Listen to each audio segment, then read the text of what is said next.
రాష్ట్రంలో అధికారంలోకి వచ్చిన కాంగ్రెస్ ప్రభుత్వం రైతులను, విద్యార్థులను పూర్తిగా నిరాశపరిచిందని, ప్రజావ్యతిరేక విధానాల వల్ల ప్రజల్లో ఈ పాలనపై తీవ్ర వ్యతిరేకత పెరిగిందని బీఆర్ఎస్ సీనియర్ నేత, మాజీ మంత్రి తన్నీరు హరీశ్రావు విమర్శించారు.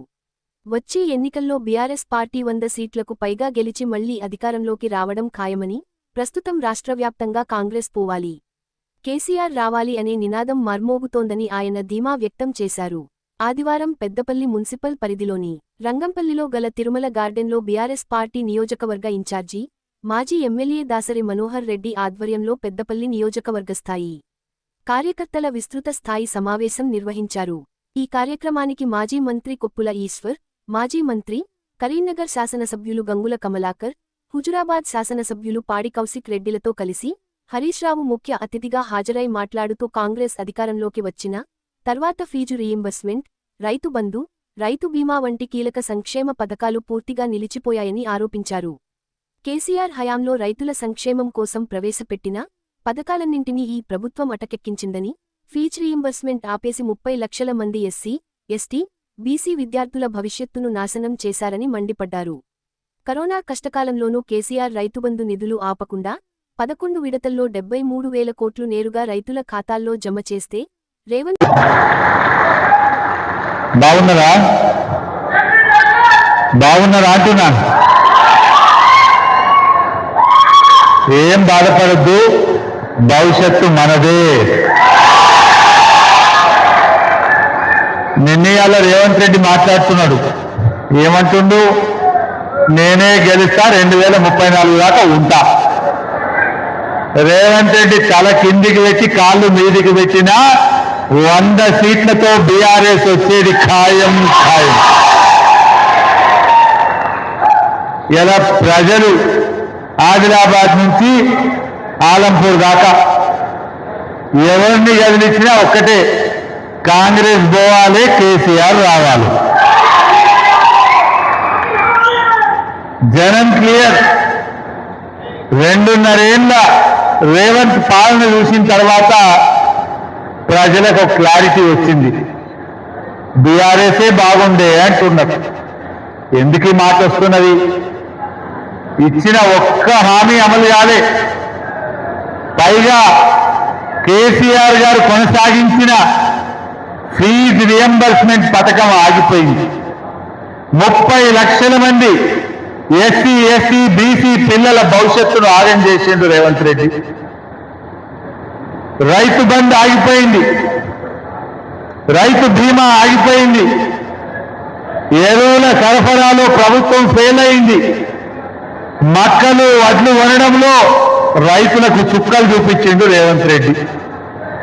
అందువల్ల నాకు తెలిసి రైతు అనేవాడు ఇక రేవంత్ రెడ్డికి ఓటు వేయడు కాక వేయడు.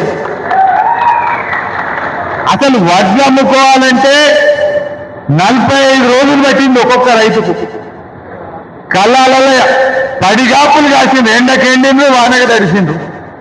ఇవాళకి కూడా ఇంకా 20%, 30% వడ్లు ఇంకా కూడా కళ్ళాల్లోనే ఉన్నాయి.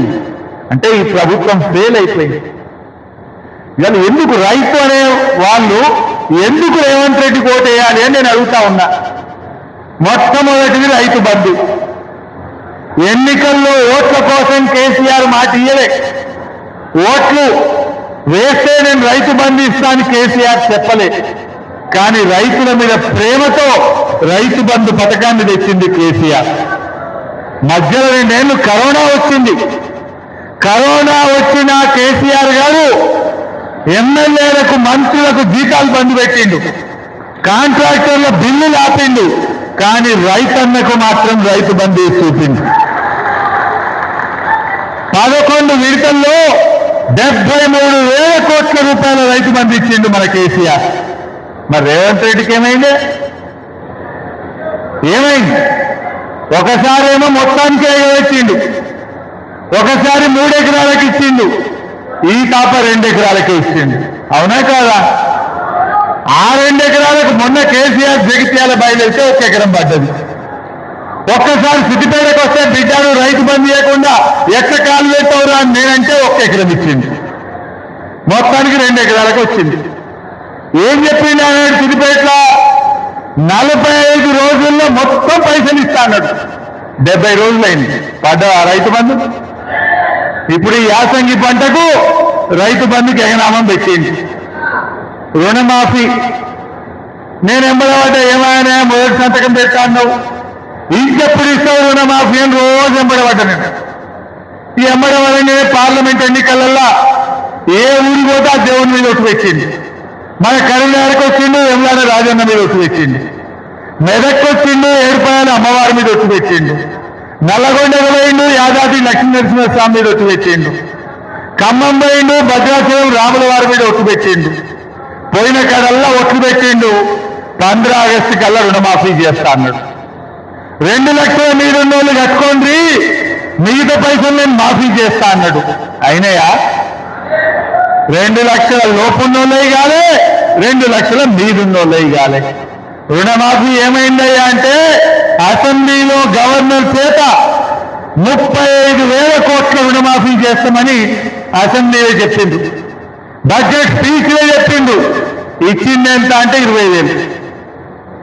అంటే దాదాపు సగం మందికి రుణమాఫీ అయింది, సగం మందికి రుణమాఫీ ఎక్కువచ్చింది. 2 లక్షల లోపోళ్ళకి కాలే, 2 లక్షల మీదున్నోళ్ళకు కాలే. రుణమాఫీ అట్లా ఎగ్గొచ్చిండు. రైతు బంధు ఇప్పుడు 3 పంటలకు ఎగ్గొచ్చిండు. పోనీ ఎరువులన్నీ ఇచ్చిండా?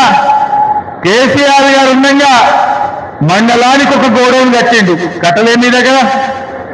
మీరు సుల్తానాబాద్ పోయినా గోడౌన్ ఉంటుంది, పెద్దపల్లి పోయినా ఉంటుంది, శ్రీరాంపూర్ పోయినా ఉంటుంది, జూలపల్లి పోయినా ఉంటుంది.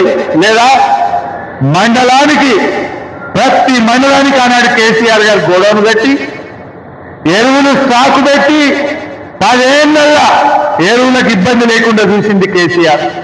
పాత కాంగ్రెస్, ఆనాటి కాంగ్రెస్ పోలీస్ స్టేషన్లలో ఎరువులు పెట్టి అమ్మింది.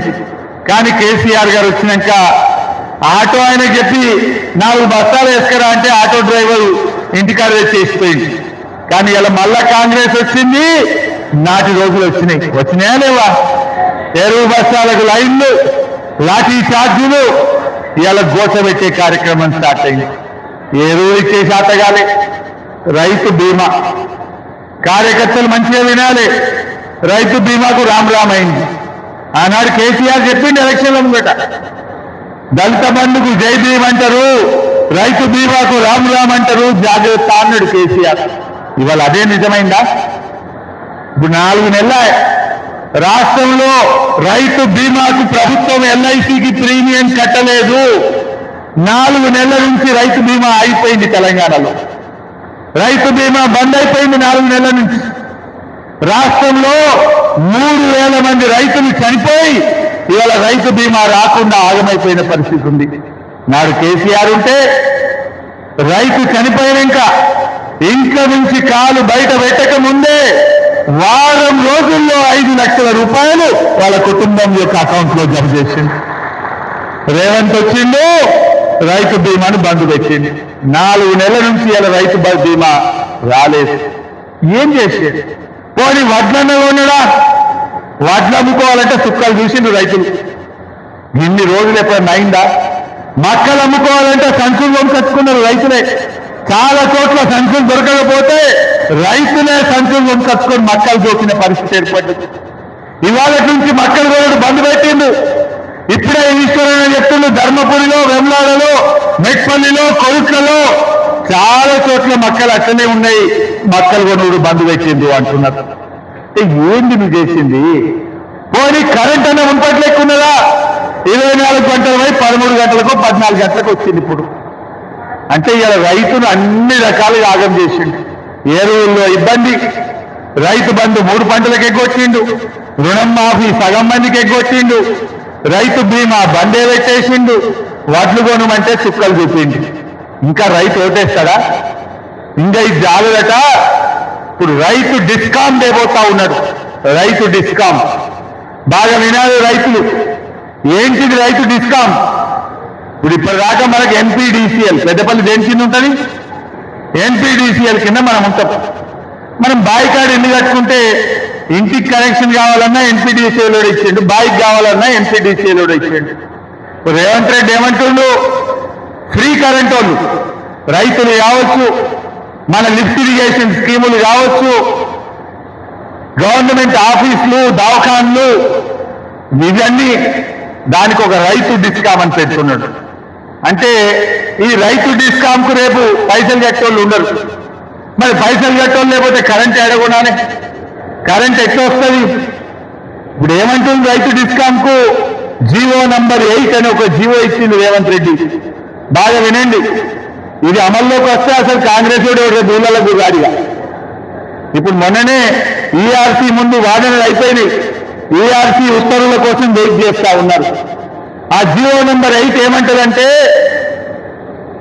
సోలార్ పవర్ రైతు డిస్కామ్కి ఏ కరెంట్ ఇస్తాడట అంటే రేవంత్ రెడ్డి రెన్యూవబుల్ ఎనర్జీ ఇస్తా అని జీవో ఇచ్చింది. రెన్యూవబుల్ ఎనర్జీ అంటే ఏంటి? Solar power, wind power. మన దగ్గర గాలితోని కరెంట్ తయారైంది పెద్ద తెలంగాణలో. ఇక ఉన్నది సోలార్ పవర్. సోలార్ పవర్ అంటే ఎప్పుడు వస్తుంది?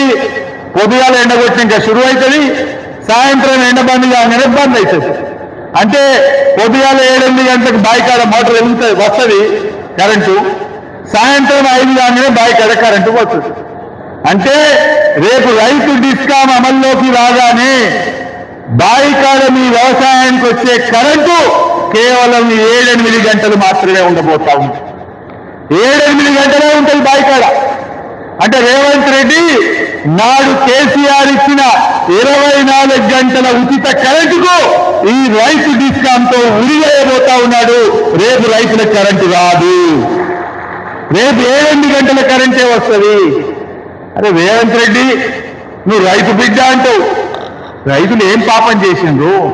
ఉన్న కరెంటు ఉడగొట్టివి, రైతు బంధు ఎగగొట్టివి, రైతు బీమా బంధు పెడితివి, ఎరువులు సరఫరా చేయకపోతేవి, వడ్లు కొరకపోతేవి, ఏందని ఒక్కటన్నా మంచి పని చేసినాడే?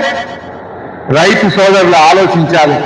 మరిన్ని లేటెస్ట్ అప్డేట్స్ కోసం SN Telugu news TV channel ని సబ్స్క్రైబ్ చేయండి, లైక్ చేయండి, షేర్ చేయండి.